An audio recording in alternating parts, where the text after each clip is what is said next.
Salut tout le monde, c'est Raito, on se retrouve pour la review du chapitre 3 de Boruto to Blue Vortex. Le chapitre, encore une fois, est un banger, il faut qu'on en parle. Donc n'hésitez pas à liker au maximum la vidéo et à vous abonner si vous aimez Boruto. Voilà, Naruto c'est mon manga préféré, Boruto est une suite incroyable et on fait des reviews à chaque chapitre, donc n'hésite pas à t'abonner. En plus on est bientôt 100 000 abonnés sur la chaîne, donc vraiment on essaie de les atteindre avant 2024, donc abonne-toi. Bon, chapitre de Boruto qui était très bon sur pas mal de plans, et franchement on a des petites théories à faire, des petits trucs à faire et tout, des petits trucs à dire. Vraiment le chapitre était super intéressant. Déjà, première chose, on a le combat entre Boruto et Code, et surtout le Rasengan Uzuiko. On va enfin savoir à peu près de quoi il s'agit et qu'est-ce qu'il en retourne. Et oui, enfin on a les infos, vu qu'on avait fini sur ça au dernier chapitre, bah ça y est, on a les infos. Donc rappelez-vous, on avait du chakra qui tournoyait autour de Boruto et on se demandait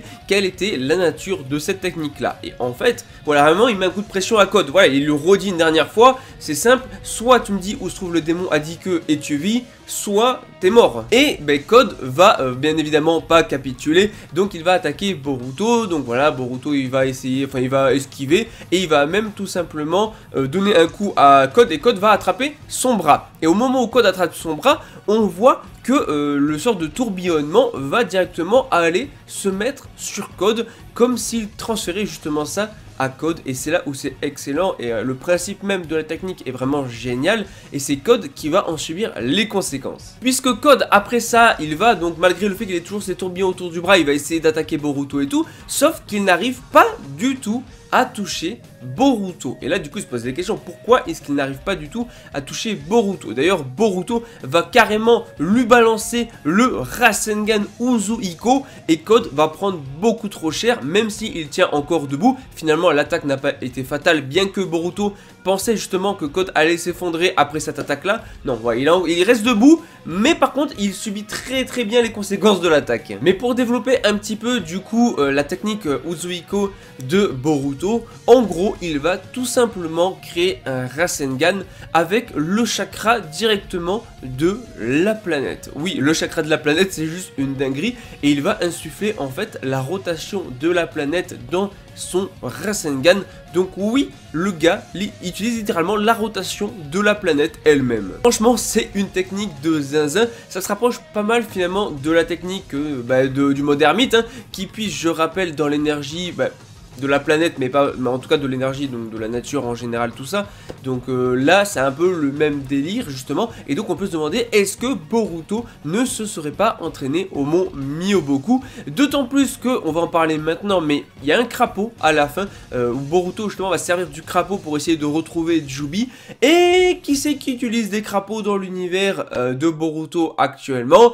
Kashin Koji. Donc est-ce que Boruto serait entré en contact avec Kashin Koji, et donc Kashin Koji l'aurait potentiellement entraîné au mont Myoboku, d'où le fait que Boruto utilise des crapauds pour suivre Code et retrouver Jubi? Franchement ça pourrait être une théorie, sachant que dans l'anime Boruto on a vu qu'il était plus lié au serpent, d'ailleurs finalement pas tant que ça au crapaud. Mais voilà, on peut se dire, il a eu Sasuke comme maître, mais on peut se demander si Kashin Koji a pas joué un grand rôle, et ça serait intéressant parce que ça permettrait enfin de revoir Kashin Koji, de lui donner un rôle, parce que vraiment on a l'impression que le personnage a été totalement oublié par Kishimoto et tout. Donc ça serait vraiment le moment parfait pour le remettre au devant de la scène, tout simplement, voilà, parce qu'il aurait entraîné Boruto durant l'ellipse. Enfin en tout cas, Code subit lui toujours les conséquences de l'attaque, et là en fait, c'est là où c'est ouf, c'est que l'attaque ne s'arrêtera jamais de fonctionner sur Code. C'est-à-dire que le pouvoir en fait qu'il a donné, qu'il a envoyé sur Code,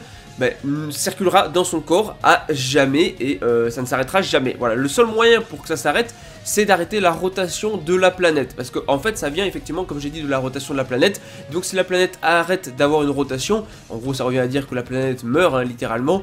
Donc il va petit à petit tout le temps subir les conséquences de l'attaque jusqu'à en mourir. Et en fait il va mourir avant même de détruire la planète, et à chaque fois il va subir toujours plus de dommages. Donc en gros c'est littéralement il tue Code à petit feu, et en fait il laisse le choix à Code, soit il met un terme à sa technique, Uzuiko, soit, et donc du coup Code lui indique où est Joby, soit il lui dit rien, et donc Code va littéralement mourir petit à petit à cause de l'attaque Uzuiko. Et donc sa vie prendra naturellement fin, et en fait c'est énorme parce que Code il est là, il commence à bouger, il fait en mode quel prétentieux et tout, puis d'un coup il tombe et tout, parce que c'est comme s'il y avait des vertiges, en fait il subit les conséquences de l'attaque et de la rotation de la planète perpétuellement, tu vois, ça ne s'arrête jamais, donc du coup il est totalement déséquilibré, donc Code se retrouve clairement comme ça, assis, et Boruto qui se penche vers lui, avec l'harmonie de domination de haut level, vraiment Boruto a un flow de zinzin dans le chapitre, c'est juste énorme,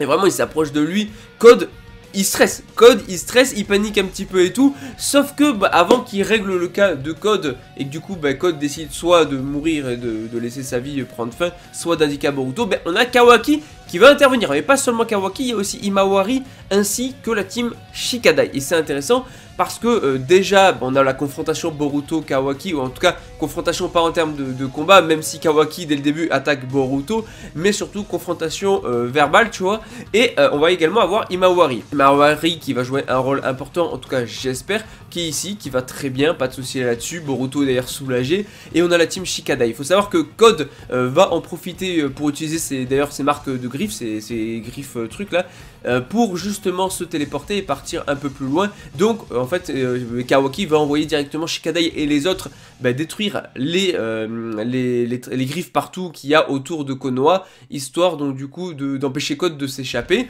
Et c'est assez ouf parce que là on va avoir la confrontation Kawaki-Boruto, et c'est quelque chose qu'on attendait énormément. D'ailleurs vraiment ça fait toujours bizarre de voir Shikamaru aussi bien s'entendre avec Kawaki, parce que j'aime bien Kawaki, tu vois, il aimait pas trop Shikamaru qui était méfiant et tout, mais genre maintenant il agit avec Shikamaru, il donne les infos à Shikamaru, ouais il se passe ça, Shikamaru fait vas-y fais ça et tout, et genre vraiment limite ça a créé un duo Shikamaru-Kawaki que t'aurais jamais pensé. En tout cas, on a également d'autres petites infos qui sont très intéressantes dans le chapitre, notamment le fait que les mini Joby ont, rappelez-vous, ils avaient attaqué un ninja et tout, enfin un gars là qui se baladait, un peu random et tout, et du coup il y a un arbre qui avait poussé, c'est l'équivalent d'un Shinju, mais bon voilà, en toi, techniquement l'arbre divin mangeait le chakra de tout le monde, mais c'est en mangeant un Otsutsuki que du coup l'arbre pouvait donc du coup éclore et tout.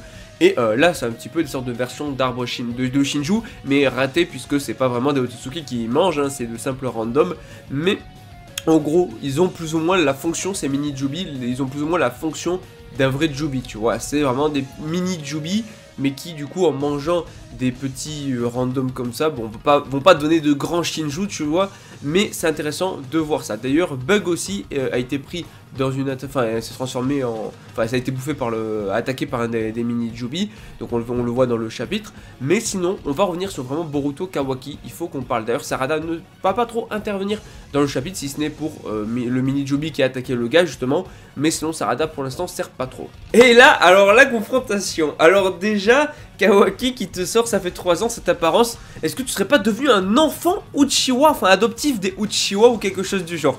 Parce que c'est vrai que le look de Boruto, c'est littéralement le look de Sasuke. C'est le look de Sasuke. Le bandeau rayé, la cape de Sasuke, le katana, désolé, c'est vraiment lui le fils de Sasuke. C'est pas Sarada à ce niveau-là. Vraiment, j'ai bien aimé du coup la petite phrase de Kawaki, parce que vraiment, c'est totalement ça. Boruto de base voulait pas s'inspirer de Naruto, mais de Sasuke. Il l'a très bien fait. Il a le flow d'un Sasuke, il a la tenue d'un Sasuke, donc il a tout, il a le sang, enfin même il est froid comme un Sasuke actuellement. Donc on sait pas après ce qui s'est passé, il s'en est passé des choses, peut-être qu'Sasuke est mort et tout. Enfin, ouais, il s'est passé plein de choses, il a été renié par tout le monde et tout, ce qui explique du coup le comportement qu'il a maintenant. Et en fait j'en viens à me demander, est-ce qu'un jour on va revoir le Boruto qu'on avait avant? Rappelez-vous de ce gamin toujours souriant, bonne humeur, faire des bêtises, tout ça.